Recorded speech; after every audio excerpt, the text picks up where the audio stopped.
ایک بہت ہی خوبصورت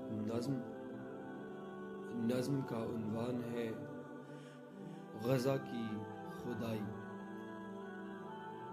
لکھتے ہیں کہ کہاں ہے فرشتوں کے لشکر کے لشکر، کہاں ہیں فرشتوں کے لشکر کے لشکر، کہاں ہیں ابابیل کعبہ کے وعدے، کہاں ہیں فرشتوں کے لشکر کے لشکر، کہاں ہیں ابابیل کعبہ کے وعدے، کہاں ہیں مجاہد تکبیر والے کہ قبلہ اولا میں بچوں کے جسموں سے کرگس دل بوٹیاں نوچتے ہیں۔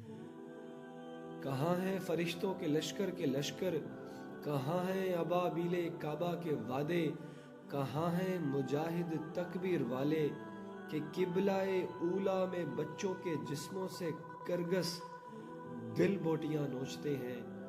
وہ یہ سوچتے ہیں کہ یہ سب استان پیمبر کی جنگیں، یہاں کوئی کافر نہ زندگی کو دار، اور خدا کو فقط شرک والوں سے مطلب، خدا کو فقط شرک والوں سے مطلب، منو سلوا والے تو کافر نہیں ہیں۔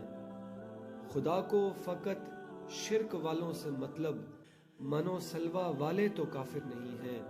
انہیں تو ہمارے خدا نے چنا ہے، انہیں تو ہمارے خدا نے چنا ہے، اور پتہ ہے ابابیل کعبہ کہاں ہے، پتہ ہے ابابیل کعبہ کہاں ہے، عراقی و شامی مزاروں کے اوپر تباہی کی کنکر زنی کر رہا ہے۔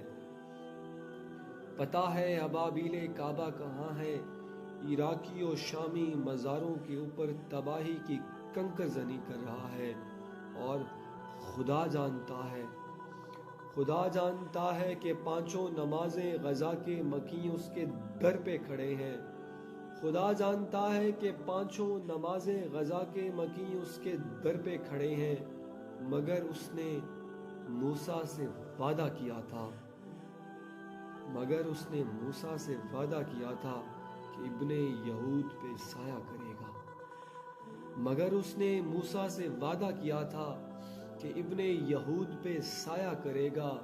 غزہ کے مکین چاہے در پہ کھڑے ہیں، خدا ان کی تقدیر کو لکھ چکا ہے۔ اے اقوام عالم، اے اہل کلیسا، اے چین و عجم کے دلان محبت، اے روس و مغارب کے انسان پرستوں، اے اقوام عالم، اے اہل کلیسا، اے چین و عجم کے دلان محبت، اے روس و مغارب کے انسان پرستوں، تمہارے نظام خدائی کے صدقے محبت کی خیرات کو مانگتا ہوں۔ غزہ کے مکینوں کی فریاد سن لو، ان کا لہو کا نوشتہ بیداد سن لو، کہ معصوم بچوں کی چیخوں کو سنتا، کہ معصوم بچوں کی چیخوں کو سنتا۔ بڑا حوصلہ ہے، یہ ظرف خدا ہے، جو تم میں نہیں ہے، جو مجھ میں نہیں ہے۔ بڑا حوصلہ ہے، یہ ظرف خدا ہے۔